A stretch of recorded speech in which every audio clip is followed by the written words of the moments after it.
रजनी को बचपन से ही पेंटिंग का बहुत शौक था। वो हमेशा से ही पेंटर बनना चाहती थी, पर उसके माँ और पिताजी ने उसको कभी भी इस चीज़ के लिए सपोर्ट नहीं किया और उसकी शादी नीरव से हो गई। नीरव रजनी को बहुत प्यार करता था, पर रजनी हमेशा चुपचाप ही रहती। वो इस शादी से खुश नहीं थी। वो ये शादी नहीं करना चाहती थी। उसे तो हमेशा से पेंटर जो बनना था। अपने इस सपने को वो नहीं पूरा कर पाई, इसलिए वो हमेशा उदास रहती थी। रजनी, बहुत ही बढ़िया फिल्म लगी है, कल देखने चले? नहीं जी, कल मुझे बहुत काम है, मैं नहीं जा पाऊंगी। अच्छा तो कोई बात नहीं, संडे को चलते हैं। देखिए, मुझे फिल्म देखना पसंद नहीं है, आपको जाना है तो चले जाइए। नीरव को मना करके रजनी वहां से चली जाती है और अपने बैग को खोलकर उसमें बंद पड़े ब्रश और कलर्स को देखकर रोने लगती है। रजनी, चलो ना कहीं बाहर खाने चलते हैं, कुछ तुम्हारी पसंद का। जी मुझे नहीं जाना, मेरी तबीयत ठीक नहीं है। रजनी वहां से चली जाती है। नीरव को समझ नहीं आता कि रजनी उससे इतना दूर क्यों रहती है। वो जब भी उसके साथ वक्त बिताना चाहता है, रजनी कोई ना कोई बहाना बना देती है। एक दिन घर पर कोई नहीं था। रजनी घर का सारा काम जल्दी से खत्म कर लेती है। घर पर अकेले होने के कारण वो सोचती है कि वो आज पेंटिंग करेगी। वो अपने कमरे में जाकर पेंट ब्रशेस और कलर्स निकालकर जैसे ही कलर मिक्स कर रही होती है कि दरवाजे पर बेल बज जाती है। अब कौन आ गया इस वक्त? इतनी मुश्किल से तो मुझे पेंट करने का मौका मिला है। रजनी दरवाजा खोलती है तो उसकी सास अपनी सहेलियों के साथ खड़ी होती है और सब घर के अंदर आ जाते हैं।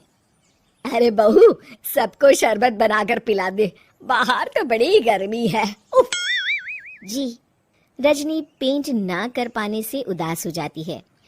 उसे गुस्सा भी आ रहा होता है कि उसने इस शादी के लिए हाँ क्यों कह दी। वो रसोई में जा रही होती है कि उसकी सास उसे रोकती है। बहू, सबके खाने का भी इंतजाम कर लेना, आज का लंच तो ये सब यही करेगी। हाँ। रजनी बिना कुछ कहे रसोई में चली जाती है। सबके लिए खाना बनाती है। सब खाना खाते हैं और रजनी घड़ी देखती है कि ये सब कब जाएंगे ताकि वो अपनी पेंटिंग कर सके। जब शाम होती है तब सब चले जाते हैं अपने घर। अरे बहू, सब तेरे खाने की तो बहुत तारीफ कर रहे थे, सबको बहुत अच्छा लगा खाना। आपको मुझे सुबह बताना चाहिए था ना कि आपकी सहेलियां आ रही हैं। पता भी है कितना वक्त लगा सारा खाना बनाने में। अरे बहू, तू ऐसे कैसे बात कर रही है मुझसे? तो और कैसे बात करूं? मैं इस घर की कोई नौकरानी नहीं हूं कि इतना काम करूंगी। रजनी अपने कमरे में जाकर दरवाजा बंद कर लेती है। शाम को जब नीरव आता है तो उसकी माँ उसे पूरी घटना के बारे में बताती है। क्या रजनी ने आपसे इस तरह बात की माँ? हाँ, और पता नहीं उसे क्या हो गया है, शाम से बाहर भी नहीं आई है। मैंने तो कई बार आवाज दी, खाना भी नहीं खाया उसने। तू ही बात करके देख ले बेटा। नीरव अपने कमरे का दरवाजा खटखटाता है। रजनी, दरवाजा खोलो, मैं हूं। रजनी दरवाजा खोलती है और फिर वापस जाकर अपने बिस्तर पर लेट जाती है। रजनी, माँ से बात करने का ये क्या तरीका है? मैंने कोई गलत बात नहीं की है। अरे तुम क्यों ऐसे बर्ताव कर रही हो सबके साथ? क्या तुम इस शादी से खुश नहीं हो? रजनी कुछ नहीं बोलती। अरे बताओ मुझे रजनी, क्या ये शादी तुम्हारी मर्जी के खिलाफ हुई है?